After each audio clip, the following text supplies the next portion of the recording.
Les pneus, est-ce que ça fait vraiment une différence?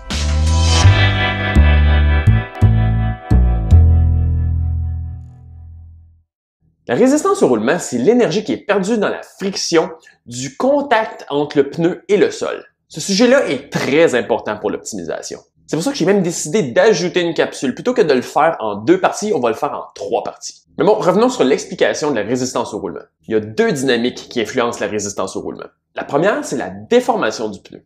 Mais pour visualiser pourquoi il y a de l'énergie qui est perdue dans les pneus, on prend un exemple assez simple d'une balle qui rebondit sur le sol. Qu'est-ce qui arrive si je laisse tomber une balle sur le sol?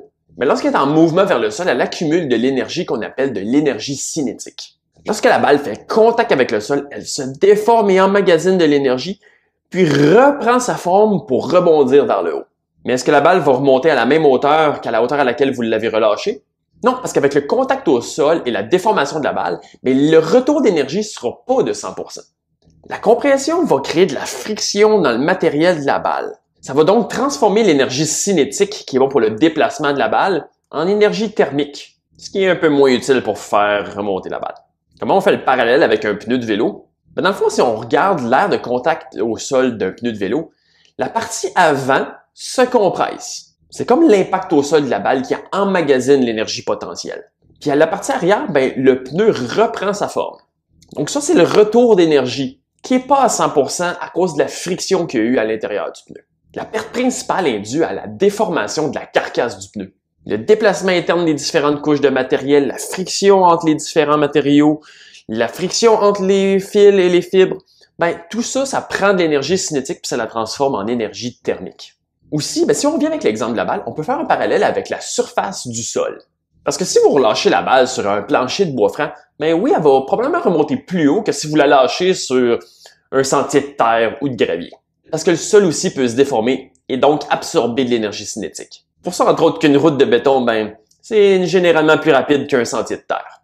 Depuis des dizaines d'années, ben, les pertes qui sont créées dans la déformation du pneu peuvent être calculées et mesurées en laboratoire. Ça se fait avec des instruments de mesure précis, puis on fait rouler le pneu sur un cylindre métallique. Pour ça, vous pouvez même regarder le site bicyclerollingresistance.com qui va avoir fait une liste très exhaustive de tests indépendants de résistance à la déformation de plusieurs pneus. Le chiffre qui est important ici, c'est le CRR, ou le coefficient de résistance au roulement. Je vais vous donner un exemple concret pour vous montrer qu'est-ce que ce chiffre-là représente. On va comparer 2 pneus très populaires. Le premier, c'est le Grand Prix 5000 Tubeless de Continental. Lui a un CRR de 0,00267 à 100 PSI. C'est un bon pneu très performant. De l'autre côté du spectre, on a le Schwalbe Lugano.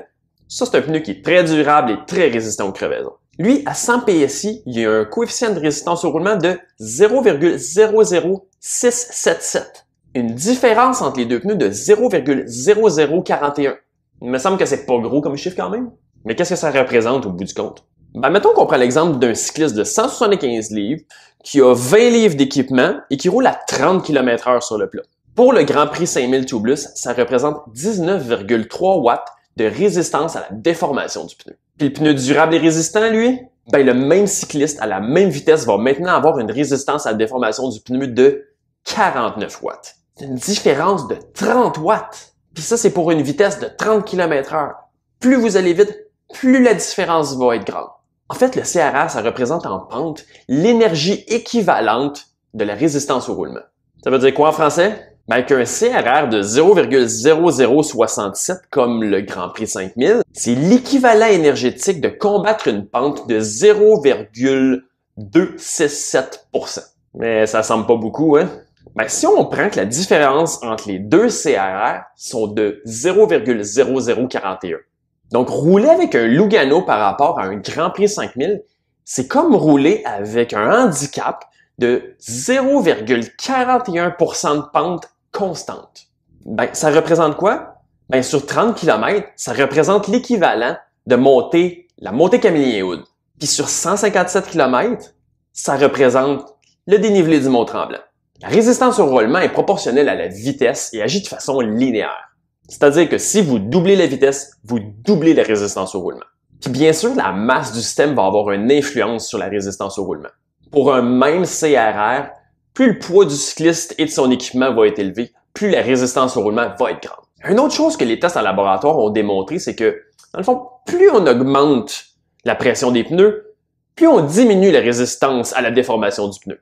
Puis ça l'a dicté la mentalité prévalente aujourd'hui de « regarde sur le côté du pneu, check où ce qui est écrit pression max, puis tu mets ça ».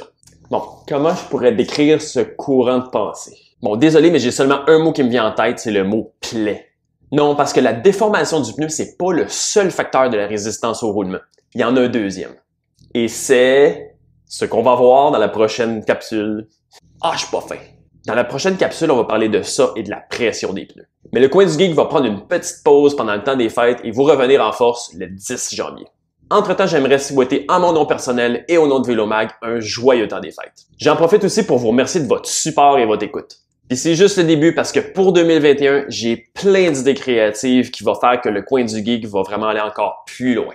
Entre-temps, n'hésitez pas à laisser vos questions et vos commentaires. Si vous avez besoin d'un positionnement ou aimez davantage de contenu geek, n'hésitez pas à aimer ma page Facebook. Je vous souhaite un joyeux Noël et une bonne année 2020 remplie de vélo. Et on se voit l'année prochaine.